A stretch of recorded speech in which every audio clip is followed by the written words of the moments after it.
Halo, selamat datang di podcast kita hari ini. Kali ini saya ingin membahas topik di mana membatasi konsumsi garam dalam makanan. Kebetulan saya juga membawa rekan saya nih. Salah satunya adalah ahli gizi dari Nutriklinik Indonesia yaitu Kak Ami. Halo Kak Ami, apa kabar?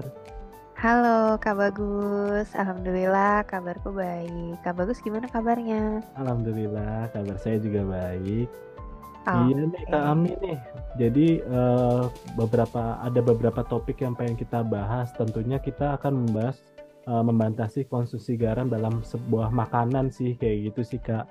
Eh, Kalau boleh tahu kenapa ya kita harus tidak terlalu banyak memakan garam dalam makanan gitu? Apakah akan menjadi masalah atau bagaimana ya Kak ya? Oke. Wah, pembahasan topik kita podcast kali ini tuh emang menarik banget sih. Aku tuh yakin banget banyak dari kita itu udah biasanya ya makan garam tuh yang ya udah makan aja gitu, makan micin-micinan, terus juga pokoknya jajan-jajanan seperti itu. Kita mana kadang juga nggak sering-sering ngukur ya berapa banyak garamnya. Nah tadi kan pertanyaannya, kenapa sih kita perlu batasin konsumsi garam gitu ya? Iya Terus betul Kak. juga apakah ada apa namanya kayak alasan kenapa terlalu banyak garam tuh bisa jadi masalah gitu ya kak ya? Betul Kak. Jadi banyak banget nih yang komen atau yang tanya juga sih maksudnya Hmm, kenapa sih harus membatasi garam kan kalau kita makan tuh kan ya kadang-kadang kita juga makan asal makan ya micin makan micin benar kan kata Kak Ami ya gitu. Emang efeknya apa ya Kak kalau boleh tahu kalau kebanyakan garam? oke, jadi sebenarnya pastilah ada masalahnya ya kalau misalnya kita nggak membatasi konsumsi garam. Mm-mm. Dan memang garam itu kan sumber natrium dan di mana natrium tuh memang kan diperlukan oleh tubuh untuk menjaga keseimbangan cairan, tekanan darah, fungsi syaraf. Tapi kalau misalnya terlalu banyak gitu ya, itu Mm-mm. efeknya itu akan meningkatkan tekanan darah. Jadi tensinya nanti jadi tinggi. Terus dari Waduh. tensi tinggi itu akan menyebabkan faktor resiko untuk penyakit lainnya kayak misalnya penyakit jantung, penyakit stroke gitu dan lain sebagainya gitu tuh banyak banget gitu ya. Waduh, jadi kayak hipertensi, kayak tekanan darah tinggi itu bisa dari garam ya Kak ya? Iya bener banget. Makanya Waduh, kita bahaya banget sih gitu ya. iya. Sekarang coba aku tanya, kalau bagus biasanya kalau garam sehari tuh bisa berapa banyak sih Waduh, makannya? gak dihitung kayaknya deh. Ya, yang penting makan, ada masakan, dimakan, santap. Ya sih gak tahu garamnya berapa. Paling kalau micin mungkin nih kita bisa lihat ya kayak kita makan snack-snack kita bisa lihat dari apa ya belakangnya itu kan ada Namanya konsumsi. nutrition fact itu, Ya, nutrition fact nutrition ya. fact ya. Informasi Kita bisa nilai gizi. lihat sih, kita bisa lihat. Tetapi kan kadang kalau makanan-makanan kita beli langsung kayak di warteg, di tempat ya nasi Padang dan sebagainya, itu kan kita nggak tahu ya kayak gitu. Terus kalau gitu kita harus membatasi konsumsi garam ya Kak, kayak gitu. Apakah membatasi itu seperti apa sih Kak, kayak gitu? Iya, jadi sebenarnya harus tahu dulu sih sebenarnya batasan konsumsi garam per hari itu berapa. Untuk konsumsi garam harian kita yang sudah secara general ya, itu sudah ditetapkan sama Kemenkes. Nah, dari Kemenkes sendiri itu biasanya per orang per harinya itu sekitar 2000 miligram atau sebanyak 5 gram garam atau 1 sendok teh seperti Oh itu. gitu ya. Tapi kita harus tahu dulu nih dari masing-masing kita sebenarnya ada sih personalize-nya kayak kita tuh sebenarnya diperbolehkannya berapa banyak gitu. Tapi Hmm. kalau bisa biar aman, ya udah ikutin aja dari Kemenkes tadi maksimal 5 sendok teh garam. Itu dalam satu makan apa setiap satu hari berarti ya, bukan sekali makan 5 sendok garam. Bukan, Oh dalam iya satu benar. kali makan. Makanya itu perlu diingat-ingat lagi tuh kalau misalnya Iya. masak. Oh, tadi menyendokin garamnya berapa banyak ya, kayak gitu. Terus Hmm, ditambah dengan masakan yang lain mungkin berapa banyak ya, kayak gitu. betul Terus betul. nanti dari jajanan misalnya kayak tadi Kak Bagus bilang kan ada dari nutrition fact tuh. Nah, itu kan ada Hmm, kandungan natriumnya berapa.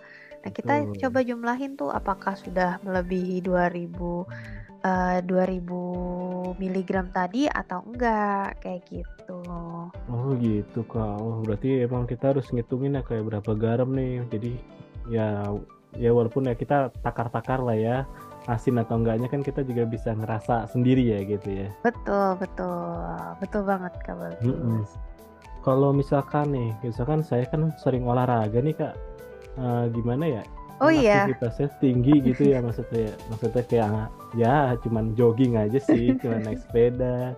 Ya kadang juga tuh juga seminggu sekali berenang gitu. Nah, terus apakah ini garamnya itu ngaruh ya kayak saya misalkan saya kurangin ntar saya jadi lemes atau enggak atau misalkan saya tambahin saya jadi lebih strong lagi nih olahraganya gitu. Ngaruh nggak sih Kak gitu?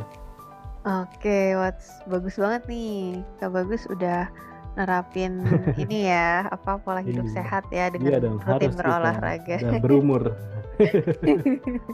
Iya benar banget. Jadi emang banyak orang yang berpikir kalau misalnya kita aktivitas fisiknya tinggi nih berarti kita butuh garamnya banyak gitu ya. Itu memang betul gitu ya karena memang yang kita keluar banyak cairan lewat keringat gitu Betul ya. betul. Nah, Iya. itu kan akan keluar banyak natrium, otomatis kita butuh banyak natrium gitu ya. Tapi tetap jangan sampai kita lupa juga nih dengan apa namanya? Batasannya tadi gitu. Karena kalau misalnya istilahnya tadi kan Kak Bagus sebutin tuh misalnya aktivitas fisiknya atau olahraganya tuh paling tiap minggu gitu kan. Terus Betul. tapi ternyata makan garamnya tuh setiap Berlebih ya hari yang gitu. berlebih gitu. Itu kan sama aja berarti melebihi dari yang Iya gitu. keluar gitu. Nah, itu harus tetap hati-hati sih. Jadi nggak boleh juga bablas konsumsinya terlalu banyak gitu. Iya sih, saya juga Jadi takutnya makan mm, sendiri, maksudnya makan garamnya itu terlalu banyak, terus ya olahraganya dikit kan, makanya saya ngomong tadi kan aktivitas olahraganya tuh ngaruh nggak ya gitu sih. iya, Heeh. makanya dari mungkin dari Kak Bagus sendiri atau mungkin teman-teman di sini yang mungkin rajin berolahraga atau mungkin khawatir nih dengan kok aku olahraga terus aku harus batasin garam juga nih sehari-hari gimana sih caranya? Jangan lupa harus konsultasi sama ahlinya. Entah ke dokter Betul itu. spesialis gitu ya untuk cek kesehatan dan juga ke ahli gizi gitu untuk cek dietnya gitu ya. Untuk Bet- makanan sehari-harinya seperti apa, kebutuhan garamnya seperti apa. Itu kan beda-beda tiap orang dengan aktivitas fisiknya juga akan berbeda-beda seperti itu. Makanya ditekankan lagi kalau misalnya memang ragu dengan apa yang kita makan boleh konsultasi dengan yang ahlinya. Tapi kalau misalnya kita mau amannya aja sebenarnya ikutin yang tadi dari ketentuan Kementerian Kesehatan aja udah oke sih sebenarnya gitu dengan tetap diimbangi aktivitas fisik tadi kayak gitu. Betul itu ya, walaupun kita tahu nih takarannya Kak, kadang kan namanya juga manusia ya. Ya udahlah kita juga nggak konsultasiin tiba-tiba kita ada kelebihan makanya nih kita datengin nih teman-teman nih ahli gizi. Nah, supaya kalian tuh tahu nih pentingnya tuh garam tuh dalam makanan. Nanti garamnya kebanyakan kan ya gimana ya, kita nggak tahu takarannya, apalagi tiba-tiba loh besok hipertensi, apalagi kayak kita ini Jangan ya, sampai ya Kak ya. udah Aduh, umur 25 tahun ke atas nih udah mulai lah gitu ya ada rasa menjaga lah gitu kan, kita juga bener pengen bener banget. sehat ya kan teman-teman ya gitu. Iya, Nah bener banget. sebenarnya Kak kan menurut saya kan micin sama garam kan ini mirip-mirip ya kayak gitu. Nah sebenarnya itu pengganti garam atau enggak sih, apakah emang pengganti garam ini emang ada garam yang berbeda ataukah apa itu micin kayak gitu. Yang saya tahu kan micin itu kan asin juga ya gitu Kak. Nah, jadi pengen tahu aja sih itu sama atau beda ya kayak gitu. Oke, jadi sebenarnya yang ditekankan ini natriumnya sih sebenarnya natrium. Nah, Oh natrium gitu, tuh jenisnya natrium ya. ada garam, ada micin tadi. Nah, garam juga ada Hmm. macam-macam kan. Ada garam Hmm. garam dapur, garam Himalaya, garam laut dan Oh lain-lain gitu. gitu. Itu ada banyak banget. Nah, Mungkin kalau misalnya mau dibikin jadi alternatif yang terbaik tuh yang mana ya? Itu biasanya sih memang banyak beredar informasi sih kayak garam Himalaya gitu ya, garam laut yang mungkin lebih banyak mineralnya dibandingkan dengan garam dapur yang biasa kita pakai gitu. Dan Gitu. ini Oke. biasanya memang lebih baik sih gitu ya untuk secara kandungan natriumnya, tapi memang secara umum sebenarnya hampir sama aja ya kandungannya. Jadi tetap kita pikirin aja itu tadi batasan konsumsi natriumnya itu maksimal 5 sendok dalam satu harinya kayak gitu. Oke, gitu teman-teman ya. Jadi walaupun tuh garam laut, garam dapur dan sebagainya, berarti kan emang natriumnya itu kan tergantung dari garamnya tersebut ya kadarnya. Kita nggak bisa nerka-nerka juga ya, ini natriumnya banyak atau enggak atau gimana. Cuman emang lebih bagusnya Betul. dari garam laut ya kayak gitu ya kayak. Iya, tapi Heeh, sebenarnya hampir sama semua sih. Jadi iya sih. Heeh. nggak menekankan ke satu jenis garam, intinya sama-sama mengandung natrium yang dimana natrium itu memang kita harus batasi dalam konsumsi perharinya, kayak gitu. Oh gitu, iya benar teman-teman. Nah, kita harus tetap membatasi konsumsinya sih gitu. Mm-mm. Nah, jadi gini Kak, kalau misalkan sekarang kan garam itu kan tadi emang ada alternatif lain, tapi contohnya kita masak ya kayak misalkan kayak kita konsumsi langsung nih garamnya sama kita masak itu beda nggak sih Kak? Apakah ada faktor lain yang membedakannya atau gimana ya Kak ya? Gitu. Oke, sebenarnya ini bagus banget sih pertanyaannya. Jadi, sebagian besar natrium dalam makanan kita itu sebenarnya berasal kebanyakan sih dari makanan olahan ya, bukan dari yang garam yang kita tambahin nih pas kita masak. Kebanyakan tuh yang lebih kontribusi yang paling besar itu emang lewat makanan olahan itu yang memang banyak banget kadar natriumnya kayak gitu. Kayak misalnya makanan kaleng, makanan siap saji gitu ya. Nah, itu Oh biasanya gitu. mengandung banyak natrium. Terus juga ada bahan pengawetnya juga sama penambah rasanya juga yang itu juga termasuk ke dalam natrium. Oh, jadi selain garam pun natrium itu bisa dari rasa makanan ataupun juga misalkan ada pengawet makanan juga terus termasuk gak sih Kak gitu? Iya, betul betul betul Oh, banget kayak Kak, makanan-makanan bagus. kaleng gitu ya. Oh, gitu teman-teman. Berarti emang ya selain dari kita nambahin garam pun makanan kaleng juga itu termasuk ya gitu. Tapi sat- jadi membatasi garam yang kita tambahkan saat memasak itu tidak cukup ya Kak gitu. Kan karena ya juga dari kaleng kan juga ada nih natriumnya dan ada natrium-natrium lain lah ibaratnya gitu.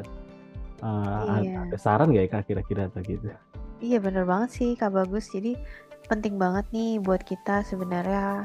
Ini buat semua dari kita ya. Ini penting buat ngebaca label makanan. Kayak tadi ada informasi nilai gizi gitu ya.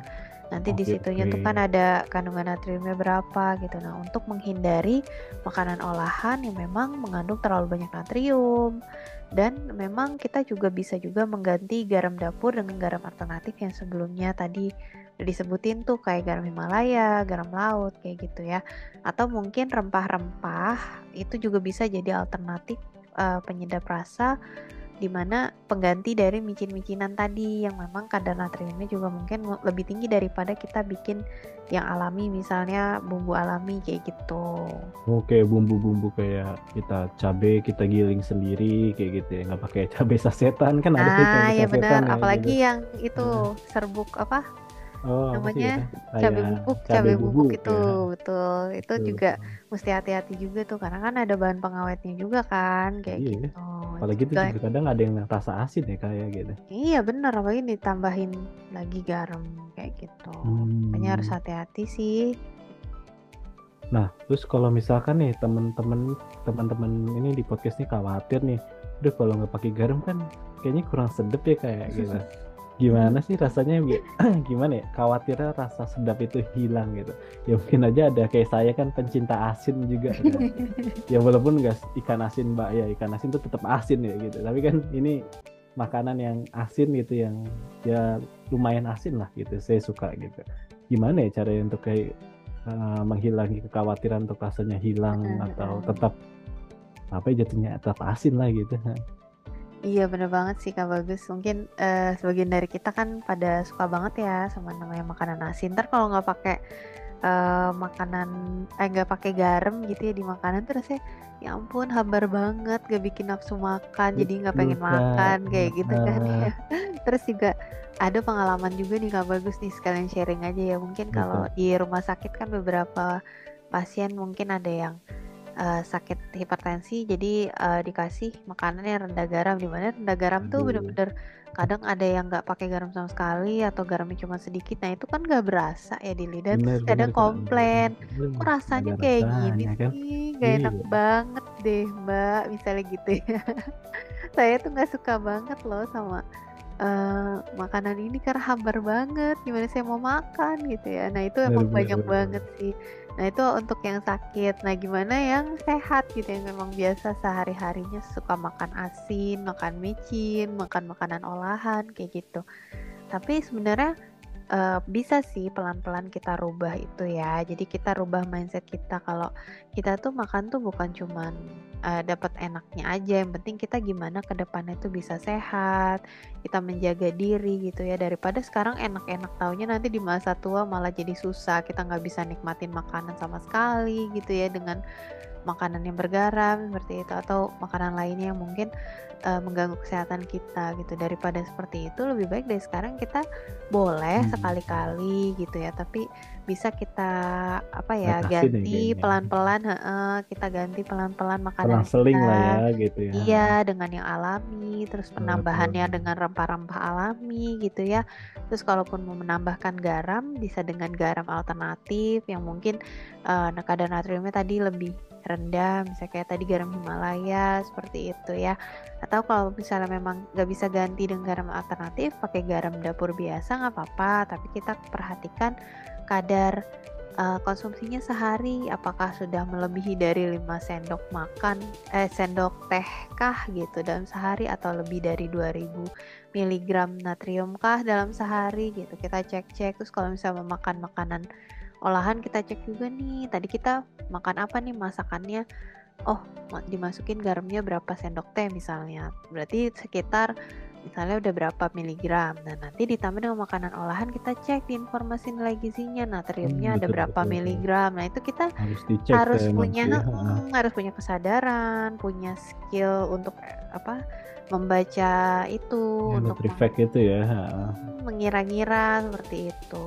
Jadi nggak Kalaupun langsung bingung, nambahin garam aja ya pas lagi masak gitu. betul, iya betul. Jadi nggak yang kalau misalnya memang bingung itu bisa tanya-tanya sama yang ahlinya juga gitu. Jadi nggak ada kata apa ya, nggak bisa sama sekali gitu ya. Sebenarnya ada alternatif banyak untuk melakukan perubahan dan menjaga diri gitu ya demi kesehatan kita. Nah, Oke. memang butuh proses penyesuaian yang memang memerlukan waktu ya, tapi itu bisa menjadi kebiasaan yang lebih sehat. Tapi dengan selang-seling tadi kita tetap bisa nih nikmatin makanan yang lezat seperti apa gitu ya. Atau kalau misalnya memang kita juga bisa akalin sih sebenarnya kalaupun memang kita udah terlanjur konsumsi garamnya berlebih gitu ya, atau mungkin kita punya tensi yang tinggi tiba-tiba cek kok tensinya tinggi itu Betul tuh ada beberapa tensinya tinggi tuh kan. Heeh.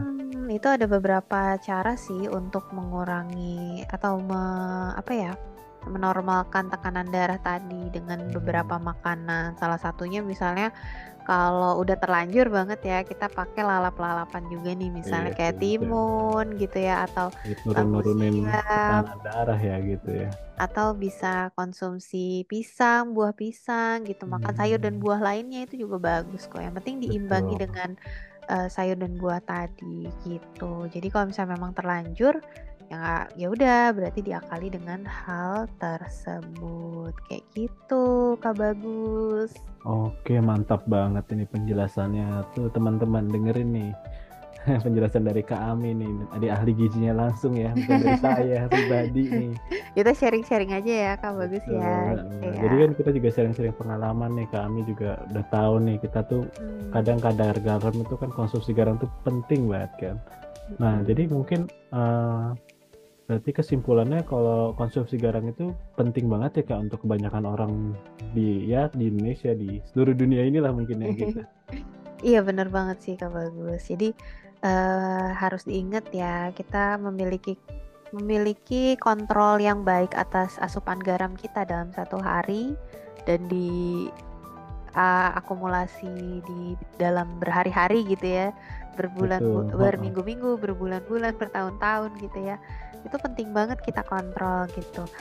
Untuk apa? Untuk membantu menjaga kesehatan jantung kita, mengurangi resiko penyakit terkait dengan hipertensi tadi gitu ya, sama memicu sakit-sakit yang lainnya. Karena itu benar-benar bahaya banget sih kalau udah hipertensi. Kalau misalnya Kak Bagus misalnya pernah dengar Mm-mm. hipertensi itu adalah silent Yang killer killer. gitu ya. Nah, itu Wah, serem banget itu. iya, itu awalnya itu dari kita tidak membatasi garam tadi gitu. Makanya kita harus hati-hati banget nih sama yang namanya eh, natrium gitu ya, khususnya Iya. natriumnya sendiri, garam kayak gitu, micin dan sebagainya. Jadi pelan-pelan ya, kita coba bareng-bareng teman-teman Iya, juga semua temen. yang ada di rumah gitu ya, untuk tetap lihat ke kondisi kesehatan kita seperti apa untuk di masa depan kayak gitu. Jadi memang sangat penting gitu ya Kak Bagus. Betul, sungguh pencerahan sekali untuk hari ini ya guys.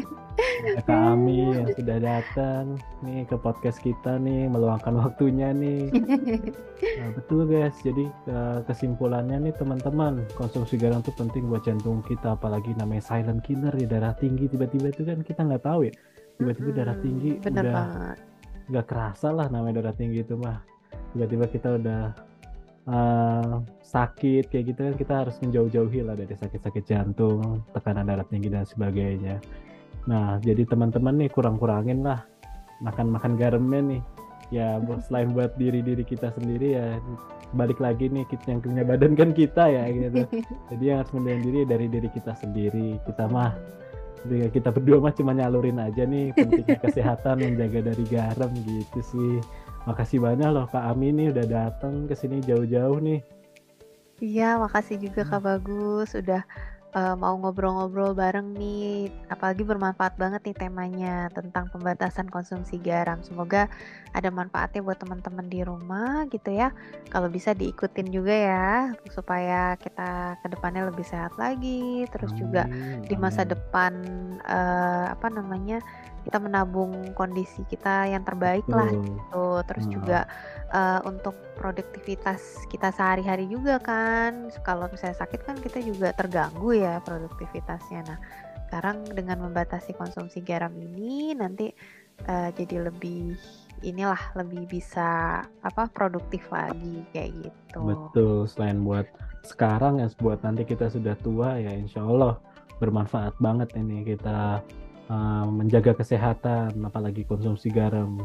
Heeh. Betul. Jangan lupa juga untuk konsultasi gizi ya teman-teman ya. Kalau misalnya teman-teman ngerasa badannya masih belum ideal, atau mungkin aduh kok kayaknya makannya bermasalah dan sebagainya, itu boleh banget konsultasi dengan yang ahlinya, terutama ke ahli gizi gitu ya, terkait dengan makanan. Jadi biar nanti lebih banyak panduannya, terus juga lebih pasti juga untuk melakukan diet kayak gitu Kak Bagus. Nanti Kak Bagus selain dari rutin olahraga boleh tuh konsultasi Boleh tentang banget. dietnya, konsultasi tentang Nanti makanannya kayak saya gitu. pesen deh Kak buat apa namanya tuh, menu ya kayak meal plan ya gitu ya. Betul, Jadi betul, bisa ada betul. takaran tiap hari ya kayak Iya, betul pengen tuh. banget. Nah iya tuh jangan lupa tuh teman-teman, selain kita eh, menata kesehatan, menata makanan pun juga penting. Maksudnya kesehatan dalam arti olahraga ya gitu.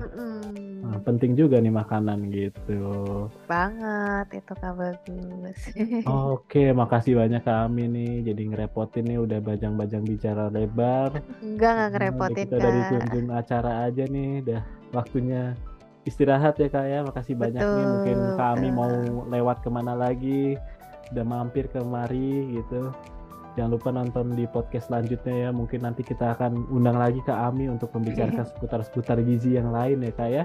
Iya, betul sekali. Oke, terima kasih banyak teman-teman. Terima kasih. Dadah. Iya, dadah.